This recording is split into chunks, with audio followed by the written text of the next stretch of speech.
Welcome to In It to Win It. This is Steve Barton, and thank you for tuning in. As you can probably tell by my background here, we are talking about the auto industry and specifically the auto loans. This really got my blood boiling when my brother cued me into it. All right, a little backstory. I follow a guy on YouTube. He goes by the name of Lucky Lopez. I'll put his link down below.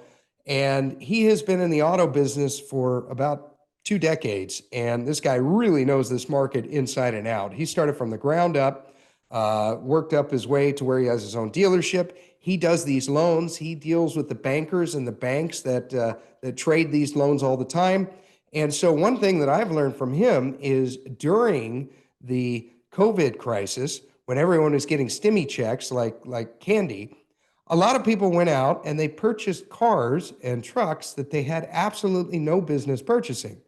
Now, during this time, the banks did a lot like they did back in the 2008 financial crisis when they were handing out ninja loans, no income, no job, no assets, no problem. They essentially did the same thing with auto loans, income stated loans. How much do you make, Mr. Smith? I make 100,000 a year. All right, cool. This car is yours. Sign on the dotted line. Knowing full well and not checking that they actually make that income and giving them the car anyways, with the full expectation of getting the down payment, getting a few months from this guy until the stimmy checks run out, and then simply repossessing the car, rinse and repeat, right? So Lucky's been sitting in these meetings with the bankers that have been passing these crap loans back and forth like a hot potato, not gonna be the one to be left holding it, right? And he said that these bankers are just passing this thing back and forth. Hopefully I don't got to be the one left holding the bag, right? So where did these auto loans end up landing? Who's holding this, right? Well, my brother, his wife went and got a new job, and they had a 401k option. So she signed up for the 401k option, and my brother does the finances. So he was looking through the 401k and trying to find the best option out of the 20 options that are available in the 401k. And one of the bond ones that he looked into, guess what he found?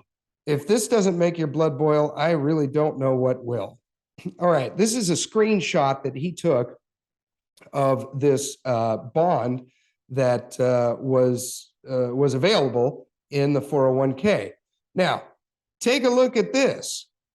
Car loan, 62.8%. So these poor people think that they're getting into a bond, right? If you're just your average investor, right, and you see a bond, you're like, oh, okay, average return is 3%. That's better than nothing. Maybe I'll get that, right?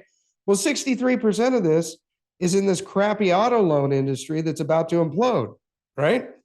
The other 30% is credit card. That's a close second as far as like the one that's about to implode. I would argue the only one that is halfway decent on here is the smallest allocation, utilities, because if you don't have electricity, you can't keep your food cold, and then you can't eat, right? So 93% of this fund is absolute trash, and Wall Street has pawned it off on the average person in their 401k in the form of an asset-backed sector car loan credit card, right?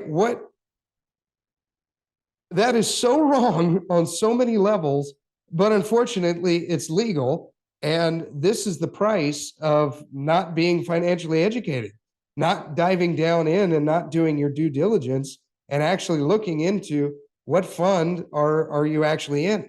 What is that fund or that money market or that mutual fund actually invested in?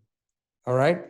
Leave a comment below if you found the same thing. Or if I would recommend going into your own 401k and taking a look and seeing what you're actually in. They could have changed some of these loans without you, or some of these bonds without you knowing, and threw in some auto loans in there so that you're left holding the bag instead of Wall Street. I hope you guys got something out of this. Please hit like and subscribe, and I will talk to you next time.